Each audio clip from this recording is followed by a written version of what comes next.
Hi, how you doing? I've been thinking about adding some more perennial coneflower to the yard, and I want to make the right decision for my Zone 3 garden. I want to make the right choice, so I'm not going to be digging up a dead plant the following spring, essentially wasting my money and time and energy. And I'll tell you right now, just because the plant tag says Echinacea or RUDBECKIA, in no way does that alone mean that it's going to be hardy for your Zone 3 garden. And sometimes those non-hardy plants, they come with a pretty hefty perennial price tag, and really it just turns out to be a rather expensive annual for the yard. So I've done a deep dive into RUDBECKIA, Echinacea, and Ratibida, and I thought I'd share my findings with you. My name is Sharon, and I garden on a large yard in a small town in east central Saskatchewan, Zone 3. Welcome to my Sask Garden. There's a lot of common names for RUDBECKIA and Echinacea. Black-eyed Susan and purple coneflower are two of the more common, but very often we collectively just call them coneflowers. Some are hardy and some are not. And as I said, some of them come with a perennial price tag but aren't necessarily reliably hardy. I have my own scale of hardiness for my Zone 3 garden, and the first one I call rock solid. And those are the ones that come back year after year, regardless of what the weather throws at them, and with no extra protection. And as long as they come back for at least 3 years, then I'm calling them rock solid hardy. And so the next scale of hardiness in my yard would be marginally hardy, and that would mean not quite for Zone 3, probably a Zone 4 plant, or it could mean that they need a little bit extra protection to make it through winter.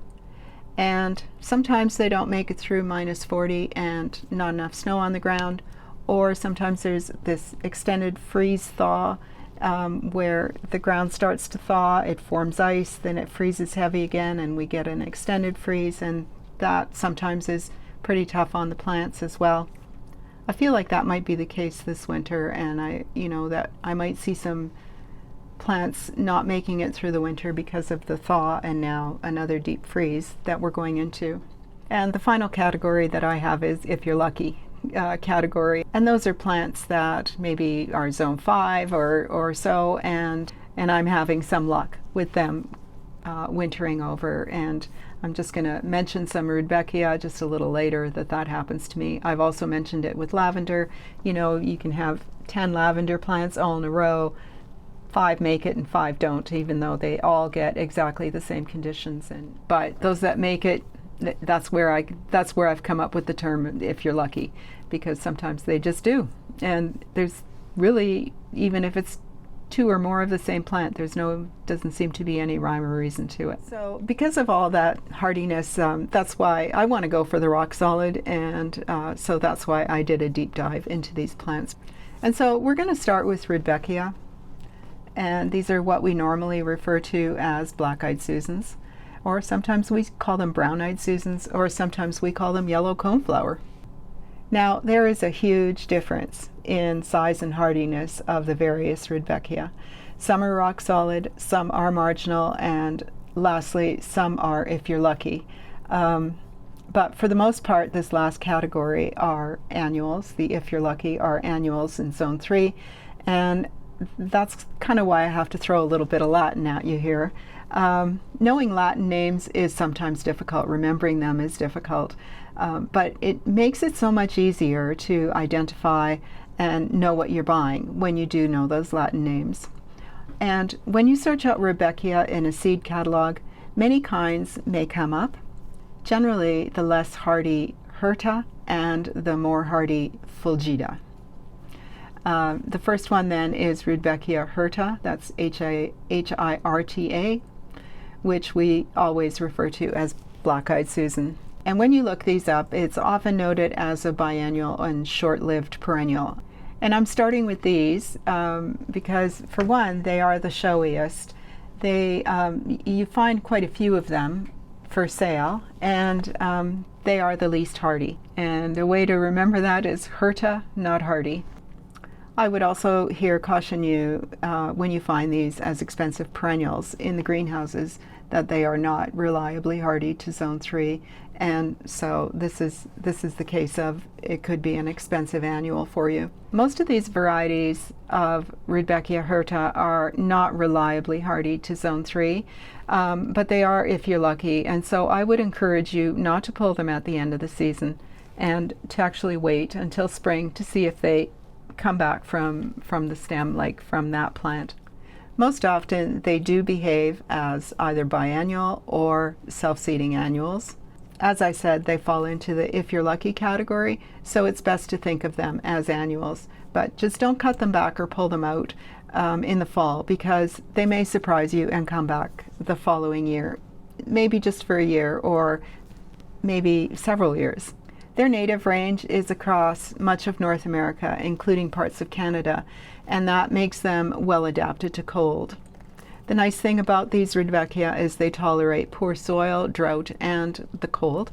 Excellent for naturalizing, and they are definitely a full sun type of flower. So don't try planting them in the shade, because you just won't get that nice bloom out of them that they can provide. Now I'm just going to sidetrack just a little bit here, and I'm going to mention Rudbeckia serratina. And I want to mention this because that's the brown-eyed Susans that we see by the roadside on the prairies or in pastures or whatever. And it is a common synonym for Rudbeckia hirta. And in the wild, they are biennial or short-lived perennials. There are an awful lot of cultivars and mixes for Rudbeckia hirta, and I found a number of them to be fairly easy to start from seed indoors. Indian Summer is probably the best known Rudbeckia hirta. They are large golden yellow flowers up to 6 to 9 inches across. I have 2 of these plants that have overwintered a few years in a row, and I also allow them to self-sow, but they don't send up a lot of new plants for me, so it's not like they're invasive. They are larger plants. They're up to 3 feet tall. Mine tend to want to fall over, so I do use a tomato cage or something for support. They make great long-lasting cut flowers. They would be beautiful mass planted, and they bloom for a long, long time. All of the Rudbeckia hirta bloom and bloom and bloom, and they start probably mid-July, mid to end of July, and they just keep on going. They are really a great plant. Even if you plant them for annuals, they are a very nice plant to have in the yard. The next variety that I really like is called Cherokee Sunset. It's always been a big favorite of mine, although I haven't grown it for a few years. Sometimes things fall off your radar, and it takes something like this to remind you of them again.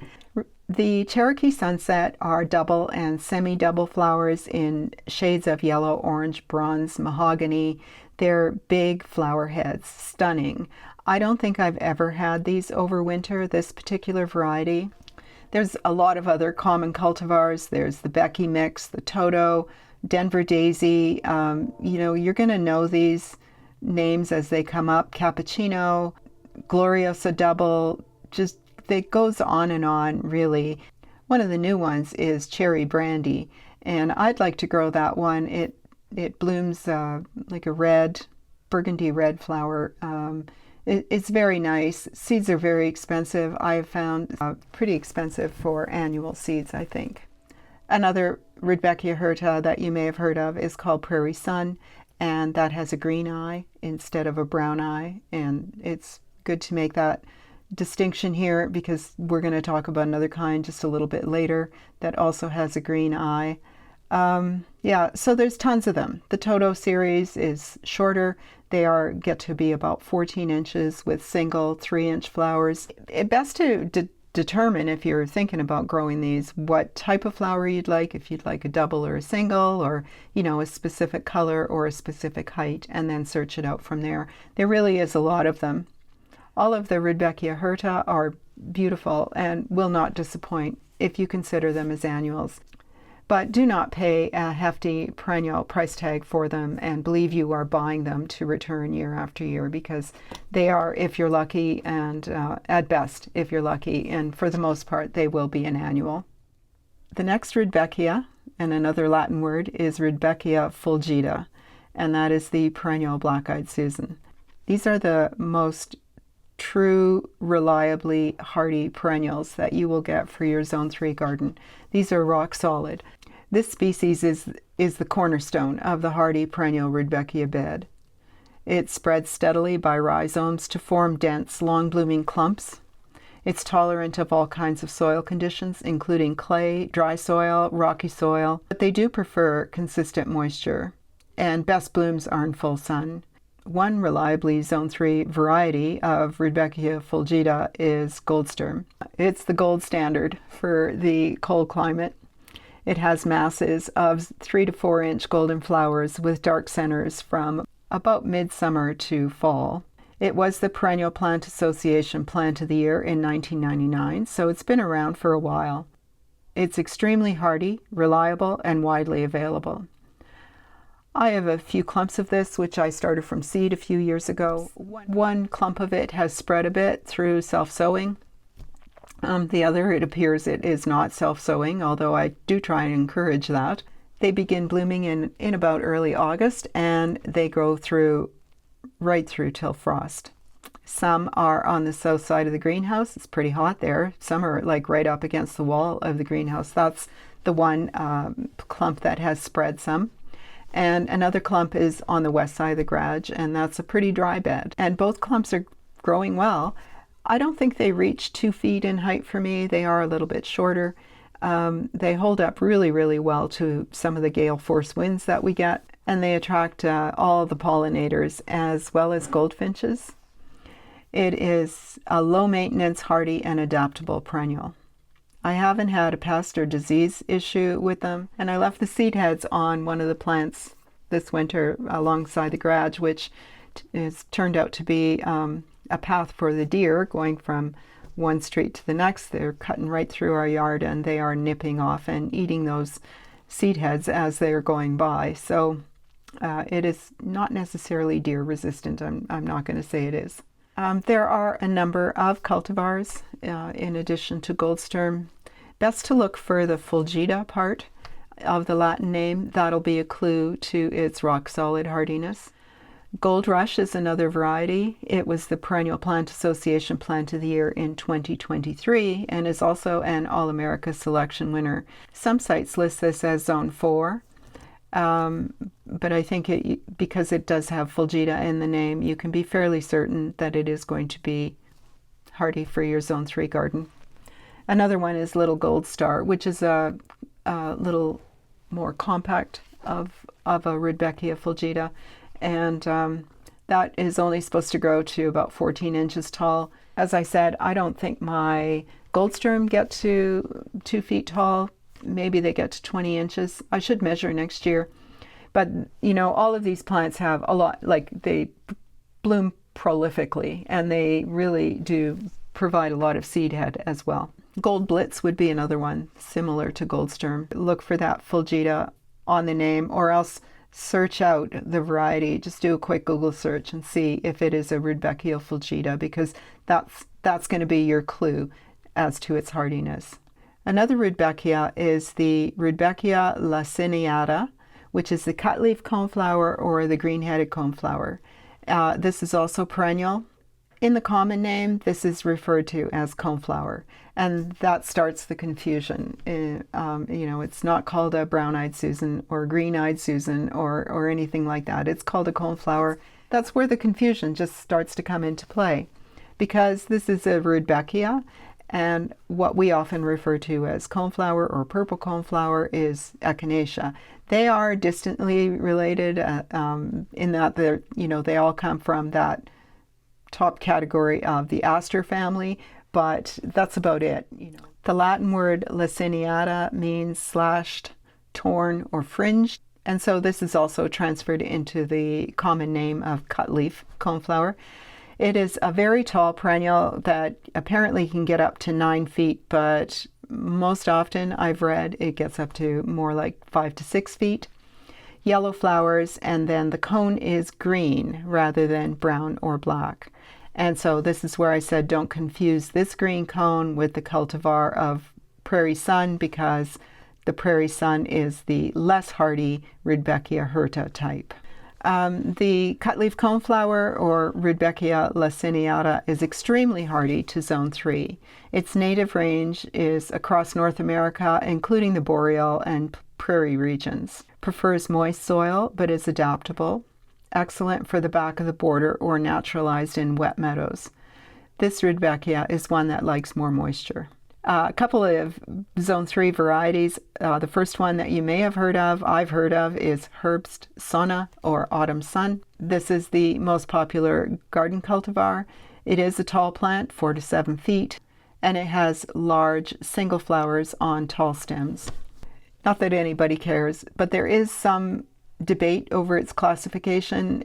Some say it's Rudbeckia laciniata, which is hardy to Zone 3. Some say it is Rudbeckia nitida, which would be less hardy, but its hardiness really is unquestioned.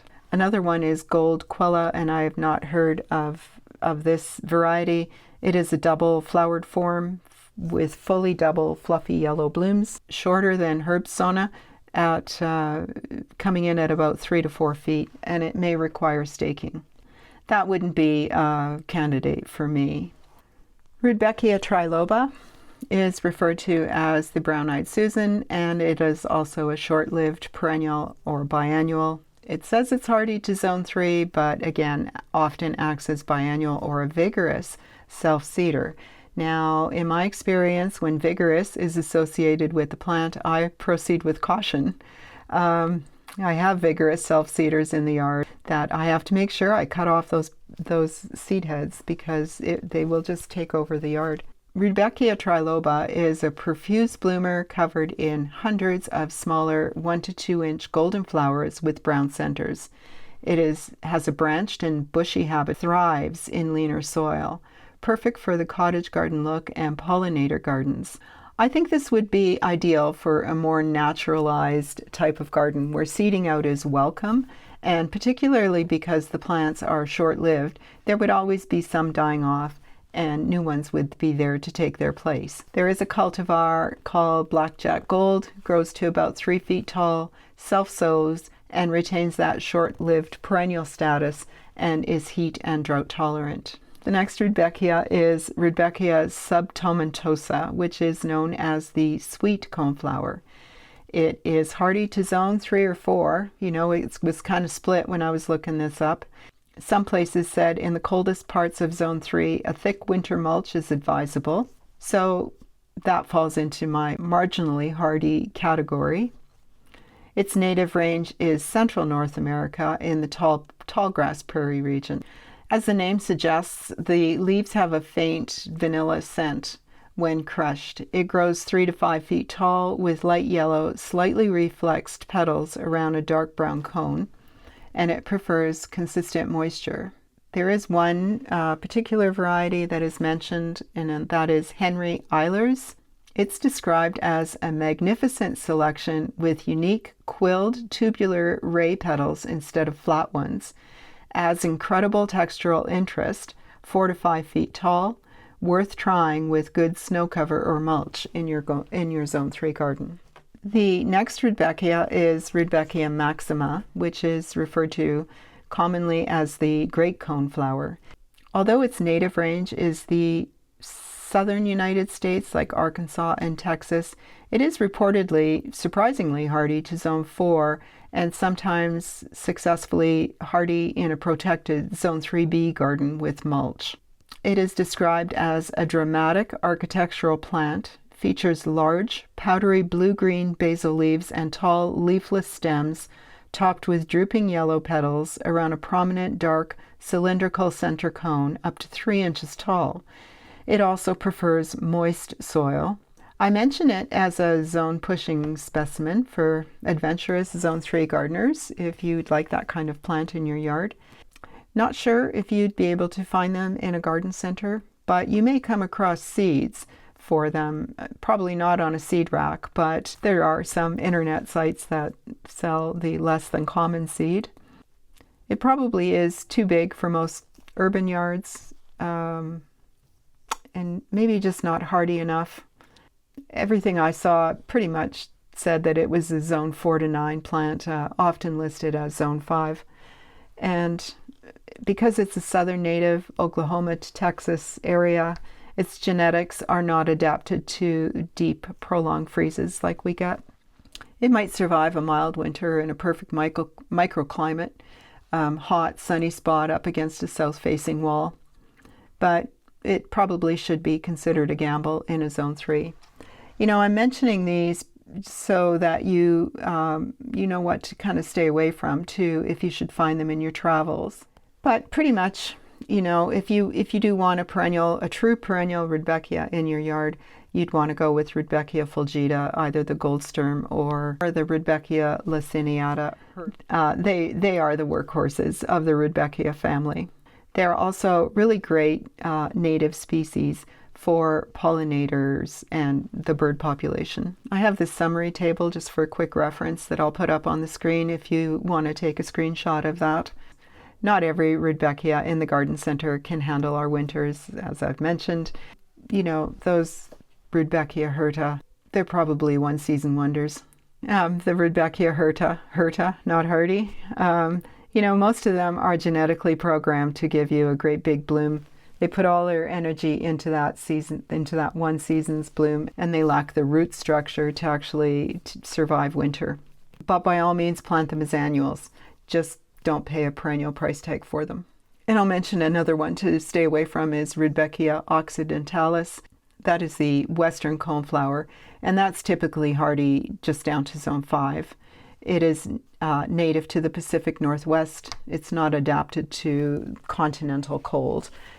Chances are you wouldn't find it for sale, and if you had seed for it, perhaps you got seed in a trade or something like that, probably would be fun to try, you know, just to see, but it probably will not survive a Zone 3 winter.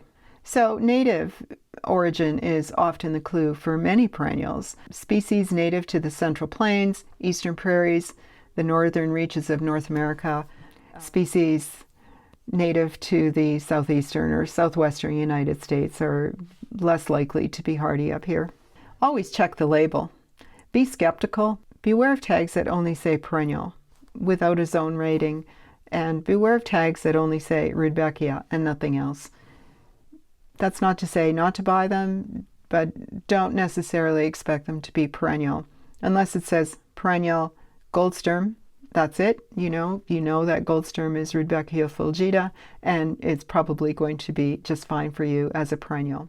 Before I get into the various kinds of Echinacea, I wanted to mention Ratibida because I also did some research on that. If you love that coneflower look, but you want something that is really, really tough and drought-proof, we need to look at this Ratibida, or it's often referred to as prairie coneflower. These aren't Rudbeckia or Echinacea. They are their own unique genus, and they are built for our harsh conditions. For Zone 3, we have two fantastic choices. First is Ratibida pinnata, and that is referred to as the gray-headed coneflower. It's also known as yellow rocket and yellow coneflower. This is a 4-foot tall plant with delicate ferny leaves topped with bright yellow petals that weep down from a tall gray central cone. Now, everything I've read said this is a native prairie superstar that butterflies adore and is hardy for our Zone 3 gardens. It's easy to grow, trouble-free, and low care with blooms from midsummer to early fall. It's drought tolerant and provides winter seed for birds should you choose to leave the seed heads standing. Although this is a tall plant, probably best at the back of the border, just by looking at photos, it does appear to me to be like a see-through plant, and that the stand of flowers isn't so thick that you don't see what is behind it. So I think this could also be used in the middle of the border, just because you would see through it to those plants behind. I like that look sometimes. I like to, it's something I'd like to incorporate just a little bit more of in my borders, just so it doesn't look quite so regimented and looks a little bit more natural.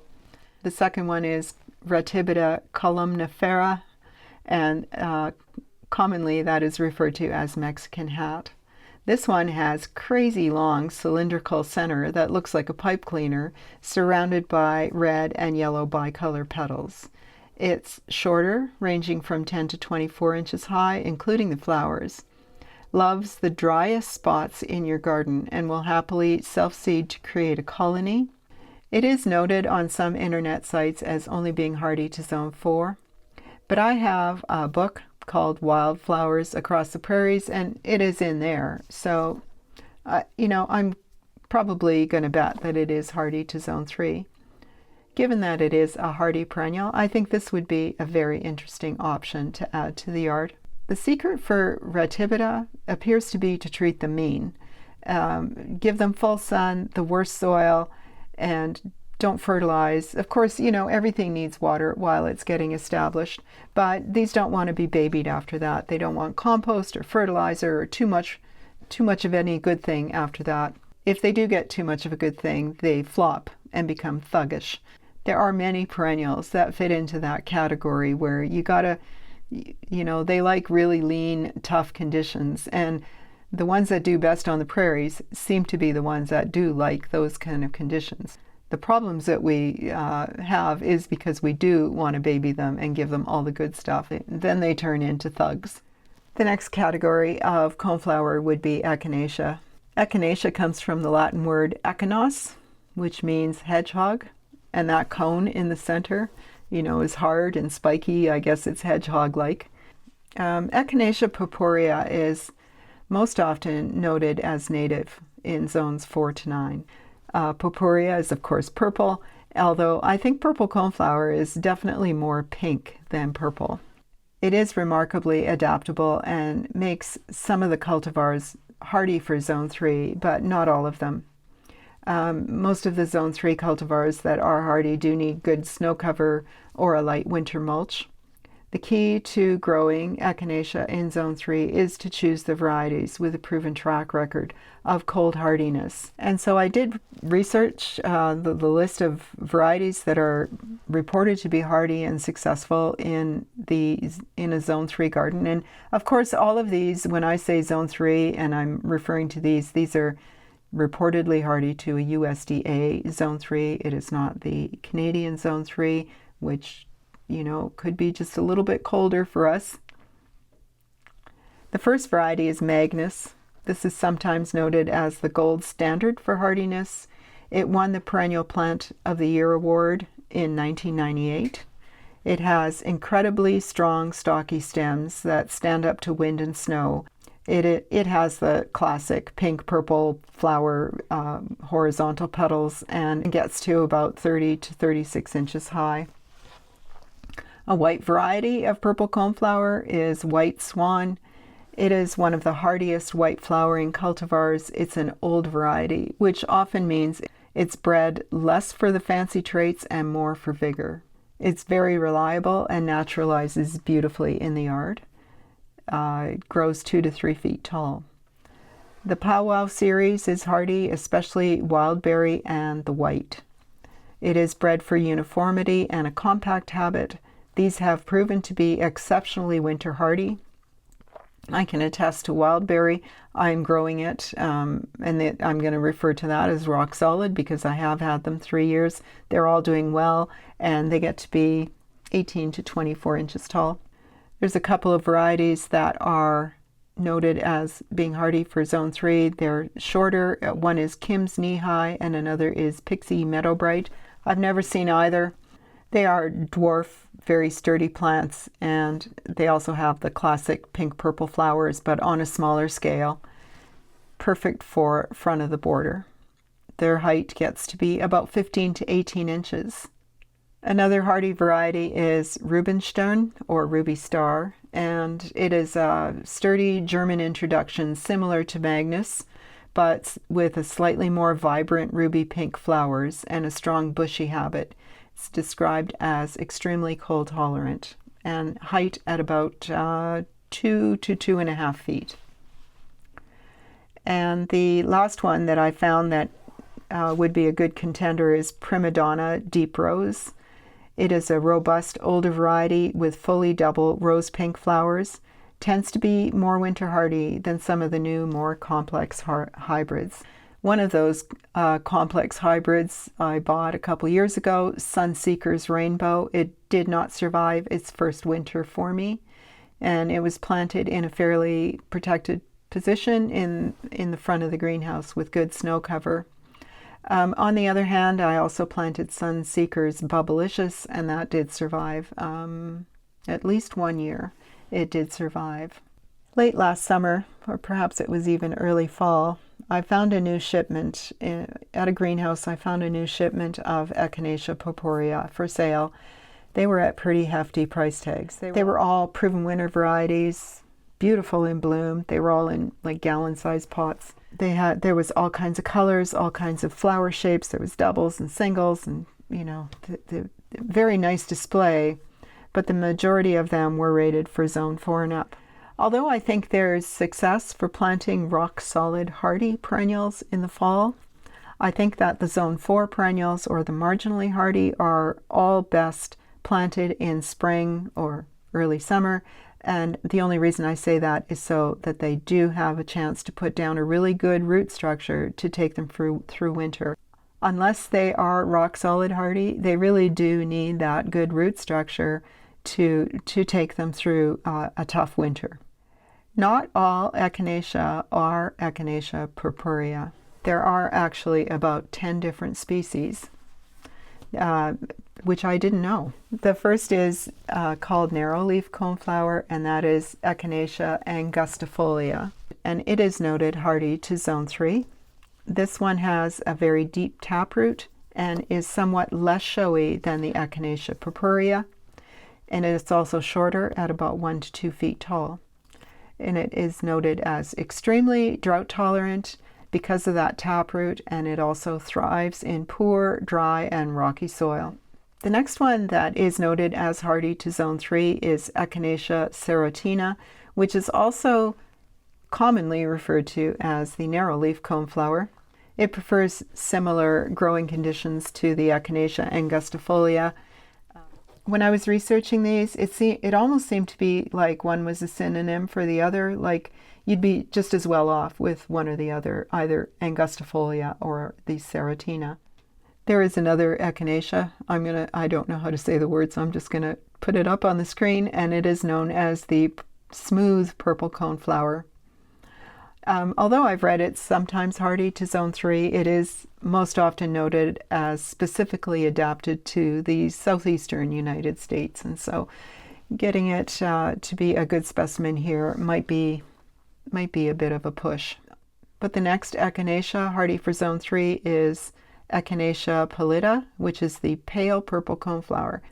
This one sounds interesting. It's described as a rugged native plant often used in prairies and meadows, known for attracting pollinators and resisting deer. It is also noted as a spring to early summer bloomer, whereas most Echinaceas are late summer to fall bloomers, I find. I found some seeds online at Circle Farms, and the way they've described this plant is beautiful, and I'm just going to read it out to you. Graceful, long-petaled blooms with a soft lavender glow that pollinators absolutely adore. The pale purple coneflower is a refined prairie native perennial known for its narrow drooping petals and elegant airy look in the garden, softer and more delicate than common purple coneflower. Echinacea pallida brings a natural meadow-like feel to borders, pollinator gardens, and wildflower plantings. The pale purple petals surround a prominent coppery cone blooming in early to midsummer and swaying beautifully above fine-textured foliage. This tough, drought-tolerant perennial thrives in Canadian gardens once established and is a favorite of bees and butterflies. It's also valued for its traditional medicinal history and works well in naturalized spaces where low-maintenance plants are appreciated. Blooms are long-lasting, both in the garden and in simple, airy bouquets. I think this plant is definitely worth a try in the Zone 3 garden. Then we get into the less hardy, and chances are you wouldn't find them in your travels anyway. I'm going to mention one is Topeka purple coneflower, and that is Echinacea atrorubens. It's hardy for Zone 4 and up. I mean, we might find it, but usually you find those really flashy ones, The Topeka purple coneflower is a plant with a lot of cone and not a lot of colorful petals. The next one is Echinacea paradoxa, and I mention this because at first glance this could be confused with a Rudbeckia fulgida. you know, when I first saw a photo of it, I thought, wow, that looks just like the black-eyed Susans, because the Echinacea paradoxa is the yellow flowering coneflower. It is, however, hardy only down to zone 5. Some sources say zone 3, but here again, the native range is Missouri, Arkansas, Oklahoma, Texas, and that, as I mentioned before, is a good indication of how hardy it might be in a zone 3 garden. Echinacea sanguinea has the same native range. It is noted hardy to zone 4. And then finally, Echinacea simulata is called wavy purple coneflower, and it's hardy to zone 5, as is Echinacea tennesseeensis, which is the Tennessee coneflower. So there you go. Lots of coneflowers, lots of different kinds. And so after all that research, I'm actually glad I did it. For me, I really do need to do this kind of a deep dive to find out exactly what it is that I'm looking for, and I think I've narrowed it down, and I might try seed for the Echinacea pallida, or that pale purple coneflower, and also probably some ratibida, either the Mexican hat or the gray-headed coneflower, but I think I would prefer the Mexican hat because those are pretty cool looking. They're just a little bit different, and I like that. So that was a lot of Latin and a lot of tongue twisting on my part, but I hope you found the information helpful in some way. If you're looking to plant some coneflowers, I hope that I've shed some light on that for you, what to look for, what not to look for, what to be cautious of.